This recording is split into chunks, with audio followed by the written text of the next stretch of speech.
श्री स्वामी समर्थ. मंदिरात देव असताना आपल्या घरात देखील देवघर आणि देव का असावेत, तर चला जाणून घेऊयात. पण त्याआधी तुम्ही अजूनही या चॅनेलला सबस्क्राईब केलं नसेल तर चॅनेलला नक्की सबस्क्राईब करा. आपल्या सर्वांच्या घरामध्ये देवघर आणि देवघराची एक विशिष्ट जागा असते. आपले देवघर चंदनाच्या लाकडाचे, चांदीचे, सागाचे, संगमरवरी असे देवघर आपण बनवून घेतो. त्यामध्ये देवांची प्रतिष्ठापना करतो. देवघर हा घराचा जणू आत्मा मानला जातो. सर्व सकारात्मक ऊर्जा देवघरातून सर्व घरभर पसरली जाते. देवघराचं पावित्र्य नक्कीच राखलं जातं. देवघराच्या चारही खांबांमध्ये व्यक्तीच्या वासना अडकून पडल्या जातात. देवघरात देव असल्याने व्यक्तीचे मन, चित्त स्थिर होते.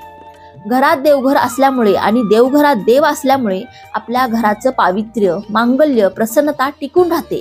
दुष्ट प्रवृत्तीकडे आपलं मन वळत नाही. कोणतंही वाईट कृत्य आपल्या हातून घडू नये, आपण नेहमी सत्संगात राहावे, यासाठी आपल्या घरामध्ये देवघर आणि देव असावेत असं